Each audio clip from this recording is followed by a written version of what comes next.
Hello friends, இன்றைக்கி நம்ம just மைவி3யோட இன்றைய அப்டேட் வர பார்ப்போம். இப்போ பார்த்தீங்கன்னா மைவி3 எம்டி ஃபாரம் என்ற அவரோட ஒஃபிஷியல் சேனலில் சொல்லியிருக்கிறது என்னென்னா, ஜூன் 4க்கு அப்புறம் எல்லாருக்கும் பேமெண்ட் வழங்கப்படும் என்று தான்.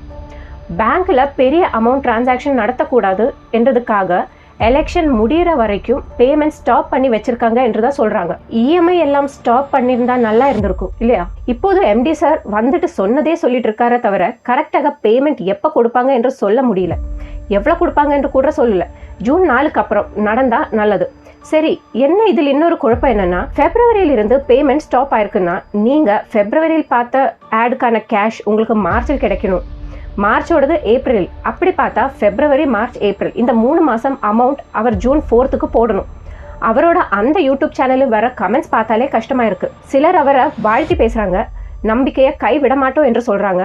மற்ற சிலர் ஏப்ரல் 20க்கு கொஞ்சமாவது போட்டு விடுங்க சார் என்று கெஞ்சுறாங்க. ஒரு சிலர் புதுசாக சேர்ந்தவங்க பேங்க்கில் லோன் எடுத்துட்டு எம்டி சாரை கேள்வி கேட்குறாங்க. உங்களுக்கு மனசாட்சியே இல்லையா? பேங்க்கில் லோன் எடுத்துட்டு மாதம் மாதம் தவணை கட்டிகிட்டே வர அப்படின்னு நிறைய பேர் சொல்லியிருக்காங்க. உங்கள் கையில் கேஷ் இருந்தால் தைரியமாக போடுங்க. வட்டி வந்தால் சந்தோஷம், இல்லைன்னா போச்சு. ஆனால் கடன் வாங்கி பண்ணுறது தானே ரிஸ்க்கு. இங்கே இருந்து வரலன்னா மேலும் மேலும் உங்கள் கையில் இருந்து தானே போகும். இப்போ நீங்கள் கடன் வாங்கினா அதுக்கு மினிமம் 5 வருஷம் இஎம்ஐ கட்டணும் என்று வச்சுக்கோங்க. அதாவது 60 மாதம். இந்த 60 மாதத்தில் இஎம்ஐ சரியாக கட்ட முடியலன்னா உங்களுக்கு அது ஒரு பிளாக் மார்க் ஆகும். அது மட்டும் இல்லாமல் நிறைய ப்ராப்ளம்ஸ் வேற கிரியேட் ஆகும் இதனால. ஸோ அந்த கடன் அடைக்கிறதுக்காக வேற இடத்திலிருந்து கடன் வாங்கி அதை அடைக்கிறது, இதே பொழப்பாயிடும். அப்புறம் இந்த டென்ஷன் தேவையா? சரி, இனி சொல்லி பிரயோஜனம் இல்லை. பணம் வர ப்ரே மட்டும்தான் பண்ண முடியும், வேற ஒன்றும் இதில் செய்யறதுக்கு இல்லை. அட்லீஸ்ட் அந்த மாதிரியான கமெண்ட்ஸில் சிலதுக்காவது அவர் ரிப்ளை பண்ணணும் இல்லையா? அவர் சொல்ற கணக்கு வச்சு பார்த்தாலுமே மினிமம் பேலன்ஸ் போட்டாலும் கூட ஒரு நாளைக்கு இவ்வளோ நியாயமான கம்பெனி சும்மா ஒரு சாக்கு போக்கு சொல்லி பேமெண்ட் தள்ளி வைக்கிறது நியாயமே இல்லை. பிஸ்னஸ் பண்ணுற எல்லாரும் பெரிய டிரான்சாக்ஷன்ஸ் ஒன்றும் நடத்த மாட்டாங்களா? இன்னும் கேவைசி வெரிஃபை பண்ணிட்டே இருக்காங்களாமே. என்னத்தை சொல்ல, இப்போ அந்த ஆயுர்வேதிக் கேப்சியூல்ஸ் இல்லீகல் ஆனது என்று வெளியே வந்தப்போ பேரை மாற்றி கொடுக்குறாங்க, இம்யூன் கேப்சியூல்ஸ் என்று சொல்லிட்டு. இம்யூனிட்டி போகாமல் இருந்தால் சரி. இப்போ எல்லாம் ஒரு ஜுரம் வந்தாலே குரோசின் எடுக்க பயப்படுவோம். மேக்ஸிமம் மருந்தை அவாய்ட் பண்ணுவோம். ஏன்னா எல்லா மருந்துக்கும் சைடு எஃபெக்ட்ஸ் உண்டு. இம்யூனிட்டி டெவலப் பண்ண மருந்து வேண்டாமே. முட்டையும் பாலும் ட்ரை ஃப்ரூட்ஸும் பேர்ச்சம்பழம் இதெல்லாம் சப்ளை பண்ண சொல்லுங்க. நீங்கள் போட்ட காசுக்கு மருந்து வேண்டாம் சார், ட்ரை ஃப்ரூட்ஸ் போதும் என்று போய் சொல்லுங்க. ஆக்சுவலி இந்த மாதிரி பணம் கட்டுறவங்க கிட்ட முன்னாடியே இந்த மாதிரி எலெக்ஷன் டைமில் கேஷ் கொடுக்க முடியாதுன்னு சொல்லியிருந்தா எல்லாரும் கொஞ்சம் எங்கேயாவது அரேஞ்ச் பண்ண டைம் கிடைச்சிருக்கும். புதுசாக யாரும் ஜூன் வரை அட்லீஸ்ட் சேராமல் இருந்திருப்பாங்க. அதை விட்டுட்டு இந்த மாதத்திலிருந்து வராதுன்னு சொன்னால் எப்படி சார்? ஒரு ஆள் கமெண்ட் பார்த்தேன், அவர் ஃபாரமில் இதை முன்னாடியே சொல்லியிருந்தா நான் கேஷ் அரேஞ்ச் பண்ணியிருப்பேனே, இப்படி மனசாட்சியே இல்லாமல் சொல்கிறீங்களே, என்னால் சமாளிக்கவே முடியல. மேலே உள்ளவங்கிட்ட நீங்கள் ஒரு நாளைக்கு பதில் சொல்லித்தான் ஆகணும் என்று சொல்லியிருக்காங்க. நீங்களே போய் இதில் வீழ்ந்துட்டு எந்த கடவுள் வந்து உங்களுக்காக கேட்பாரு? மேபி எலெக்ஷனுக்கு அப்புறம் என்ன சொல்வாங்கன்னா, கேவைசி எல்லாரும் அப்டேட் பண்ணாலும் பண்ணலைனாலும் அது லிங்க் ஆகலை, அது இதுன்னு இந்த மாதிரியான காரணங்களை சொல்ல போகிறாரு. இப்போது எல்லாரும் ப்ரே பண்ணுறது எப்படா எலெக்ஷன் முடியும்னு தான். முடிஞ்சால் அடுத்த நாளே பேமெண்ட் ரிலீஸ் பண்ணுவாங்க என்று தான்.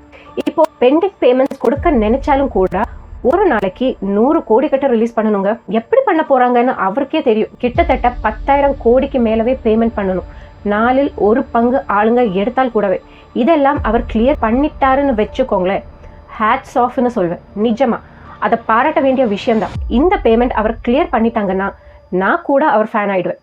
ஜூனுக்காக வெயிட் பண்ணுவோம். இப்போ அவர் சொன்ன விஷயங்கள் கொஞ்சம் பார்ப்போம். ஜஸ்ட் ஒரு ரீகேப் மாதிரி. வாழ்த்துக்கள் இங்கே சொல்லியிருக்கேன். கூடவே என்ன அப்படின்னா, நம்ம கம்பெனி சார்ந்த சில தகவலை உங்களுக்கு சொல்லிடுறேன். என்ன அப்படின்னா, நம்ம அடுத்த லெவல் ப்ரொமோஷனுக்காக வேறு லெவலில் தயாராகிட்டு இருக்கோம். இதில் இது வரைக்கும் அப்கிரேட் பண்ணவங்களுக்கு நம்ம கொடுத்த ப்ராடக்ட் வந்து மைவி3 ஆயுர்வேதிக் கேப்சூல்ஸ். ஸோ இனிமேல் நம்ம தரப்போகிற ப்ராடக்ட் என்னென்னா, அப்கிரேட் எப்போ ஆரம்பிக்கிறோமோ வெகு விரைவில் அறிவிப்பு வரப்போகுது. ஸோ அந்த அறிவிப்பு வந்து என்னைக்கு அப்கிரேட் ஸ்டார்ட் பண்ணுறோமோ அதுலேருந்து இனிமேல் அப்கிரேட் பண்ணுறவங்களுக்கு தரப்போகிற ப்ராடக்ட் வந்து மைவி3 இம்யூன் ஹெல்த் கேப்சூல்ஸ் அப்படிங்கிற ஒரு ஃபுட் சப்ளிமெண்ட் கேப்சூல் தரப்போகிறோம். ஆயுர்வேத கேப்சூல் இனிமேல் வரவங்களுக்கு தரப்போறதில்லை. ஸோ இந்தியா ஃபுல்லாக போகும்போது இது போனால் இன்னும் ஈஸியாக இருக்கும் அப்படிங்கிறக்காக ஸோ இனிமேல் அப்கிரேட் பண்ணுறவங்களுக்கு தர ப்ராடக்ட் வந்து மைவி3 இம்யூன் ஹெல்த் கேப்சூல்ஸ் தான் தரப்போகிறோம். இது முதல் தகவலாக சொல்லிக்கிறேன். அடுத்தது என்னன்னா, இந்த பேஅவுட் சிஸ்டம் சம்மந்தமாக மக்கள் கொஞ்சம் கன்ஃபியூஸ் பண்ணிக்கிறீங்க. என்னன்னா, எப்போ நமக்கு பேஅவுட் ரிலீஸ் ஆகும், ஏப்ரல் 19க்கு அப்புறமா இல்லை எப்போன்னு கேட்டுக்கிறீங்க.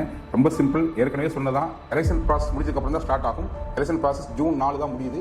ஏன் அப்படின்னா, நம்ம வந்து தமிழ்நாடு மட்டும் பிஸ்னஸ் பண்ணல, கர்நாடகா, ஆந்திரா, தெலுங்கானா உத்தரப்பிரதேச ஸ்டேட் எல்லா பக்கம் ஆஃபீஸ் இருக்கு, தாண்டி இந்தியா ஃபுல்லாக பிசினஸ் இருக்குன்னு சொல்லும்போது ஆஸ் பர் ரூல்ஸ் பிரகாரம் செய்யணும்னு சொல்லும்போது ஜூன் 4க்கு அப்புறம் தான் எல்லாமே அப்டேட் ஆகும். அது தெளிவாகிங்க. அன்றைக்கே சொல்லியிருந்தோம். இருந்தாலும் கொஞ்சம் பேருக்கு இந்த குழப்பம் இருக்குது, இந்த கேள்வி கேட்குறாங்க அப்படிங்கிறனால அதுக்கான விளக்கத்தை இப்போ நான் கொடுத்துட்றேன். இதெல்லாம் விட முக்கியமாக என்னன்னா அடுத்த 2 அப்டேஷன்ஸ் என்னன்னா வருகின்ற 21, 22ஆம் தேதிக்கு புது ஸ்டோர் எடுக்கிறவங்களுக்கான ட்ரைனிங் ப்ரோக்ராம் வந்து கோயம்புத்தூர் எஸ்ஆர் ஜங்கில் பிளான் இருக்கும். ஸோ நீங்கள் நியூ ஸ்டோர் அப்ளை பண்ணியிருந்தீங்கன்னா உங்களுக்கான ஸ்டோர் வந்து ரெடியாக இருக்குனாலே உங்களுக்கு ட்ரைனிங் ப்ரோக்ராம் தயாராக இருக்கும். நீங்கள் ஸ்டோர்லாம் பார்த்து வச்சுக்கோங்க. ஸோ மொத்தத்தில் என்னன்னா வர 21, 22 நம்ம கோயம்புத்தூர் இருக்கிற எஸ்ஆர் ஜங்கில் புது ஸ்டோர் எடுத்தவங்களுக்கும் மேபி இப்போ கூட நீங்கள் எடுத்துக்கலாம். எடுத்துட்டு உங்கள் ஜோனில் புக் பண்ணிக்கங்க. அப்படி புக் பண்ணிட்டீங்கன்னா உங்களுக்கான ட்ரைனிங் ப்ரோக்ராம் ஏற்பாடாயிரும். வருகின்ற 21, 22 ஏப்ரல் மாதத்தில் உங்களுக்கு ஏற்பாடு இருக்குது. யாருக்குன்னா புது ஸ்டோர் எடுத்தவங்களுக்கு. இது ஒரு முக்கியமான தகவல்.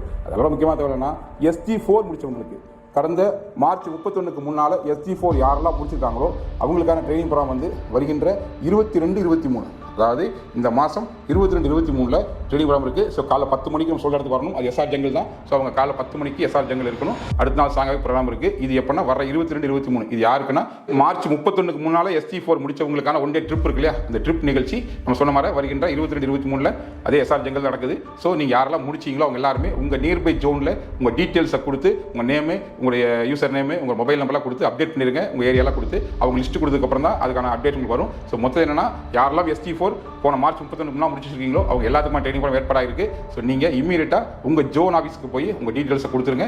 யாரெல்லாம் வர்றீங்க சொல்கிறத, ஏன்னா சிலர் வரலாம், சிலர் வர முடியாமல் இருக்கலாம். இப்படி வர விருப்பங்கிறவங்க உங்கள் ஜோனில் போய் அந்த ஜோன் இன்சார்ஜ் யாரோ அவங்ககிட்ட உங்கள் டீட்டெயில்ஸ் கொடுத்து இன்னொரு 3 நாளுக்குள்ள பதிவு பண்ணிடுங்க. என் லிஸ்ட் எடுத்து தான் நம்ம ரூம் அரேஞ்ச்மெண்ட்ஸ், ஃபுட் அரேஞ்ச்மெண்ட்ஸ் பண்ணி இருக்கும். ஸோ அந்த விஷயத்தையும் உங்களுக்கு சொல்கிறேன். ஸோ முதல்ல என்னன்னா கம்பெனி வேற லெவலில் கம்பேக் கொடுக்குறக்கும், வேற லெவல் அப்டேட் பண்ணி இன்னும் அடுத்த லெவல் எல்லாத்தையும் கொண்டு வரக்கும் நம்ம வானவில் திட்டங்கள் எல்லா விதத்திலையுமே கவனம் செலுத்தி பெரிய லெவலில் ஒரு தொழில் புரட்சி செய்ய போறோமே அதுக்கான எல்லா ஏற்பாடு செஞ்சுட்டு இருக்கோம். ஸோ நம்பிக்கையோடு காத்திருங்கள்.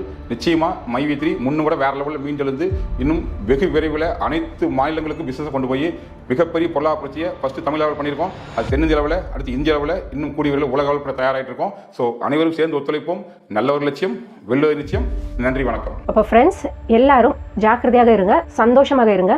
மீண்டும் இன்னொரு வீடியோவில் பார்ப்போம். நன்றி, வணக்கம்.